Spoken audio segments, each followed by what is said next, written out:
Ça donne pas envie des poireaux bouillis comme ça, hein Théo? C'est trop bête.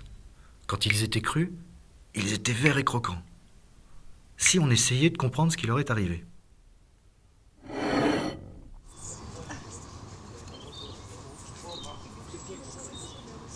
Allez les enfants, quand vous aurez ramassé vos légumes, on les apportera au laboratoire pour les regarder de plus près et trouver une bonne façon de les cuisiner. Vous prenez la cagette à deux?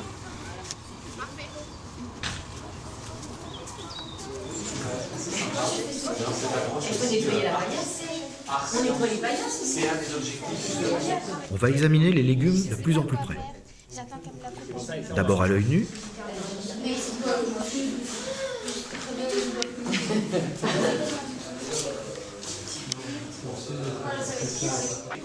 On utilise ensuite une loupe. Est-ce qu'il y a une gomme? Oui, il y en a une. Pour observer plus en détail, on prend une loupe binoculaire. Et enfin, un microscope. Ces petits grains contiennent la chlorophylle qui donne la belle couleur verte. Alors on n'est pas au milligramme près, mais on va quand même essayer d'à peu près mesurer les mêmes quantités. Vous voyez clairement la différence. Le avant-après. Un jus de légumes, c'est composé d'eau, de fibres, de pulpe. Donc les particules lourdes dans ce tube-là, quand on tourne très très vite, tout ce qui est lourd va aller au fond, et tout ce qui est léger va rester à la surface et va flotter. Et donc on enlève les pulpes, les fibres, et on récupère l'eau.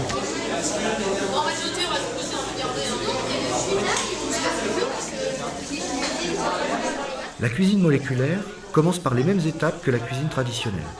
Mais ensuite, on peut faire des préparations originales.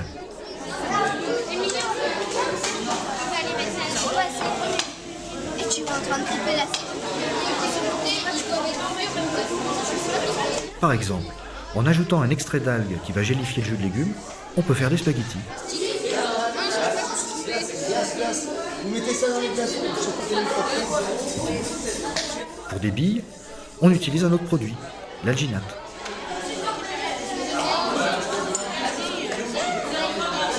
Il ne reste plus qu'à assembler ces éléments selon son imagination. Oui, faites en sorte que ça soit...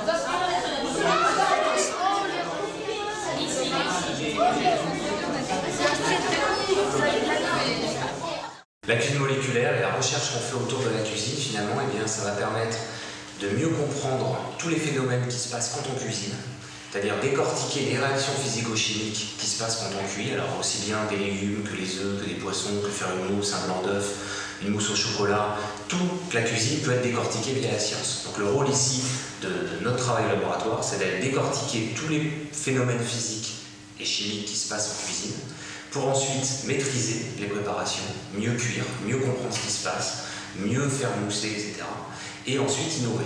C'est-à-dire qu'à partir du moment où on a les clés des connaissances de cuisine, on peut s'amuser à aller chercher des textures nouvelles. Et ça intéresse énormément les grands chefs de cuisine, puisque eux, ils sont dans l'innovation, dans la maîtrise des préparations, et vraiment une recherche, entre guillemets, d'excellence en cuisine. Et cette recherche passe nécessairement par un travail de compréhension au laboratoire. Il existe des recettes mises au point en laboratoire et qui ont déjà trouvé leur place sur la carte des grands restaurants. Par exemple, l'œuf cuit à seulement 65 degrés, ni dur, ni à la coque, il garde tout son moelleux. Il est parfait, vous voyez, c'est très très tendre, c'est encore un tout petit peu liquide. Et ça, effectivement, c'est... L'industrie aussi utilise des résultats de la recherche scientifique. Si on met un aliment frais au congélateur, par exemple un fruit, un légume ou même une brioche, l'eau des cellules gonfle en gelant et les fait éclater.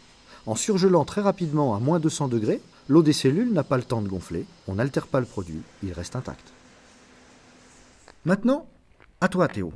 Des poireaux bien frais, de l'eau chaude mais pas bouillante. Tu ajoutes un peu de bicarbonate de soude pour garder leur belle couleur.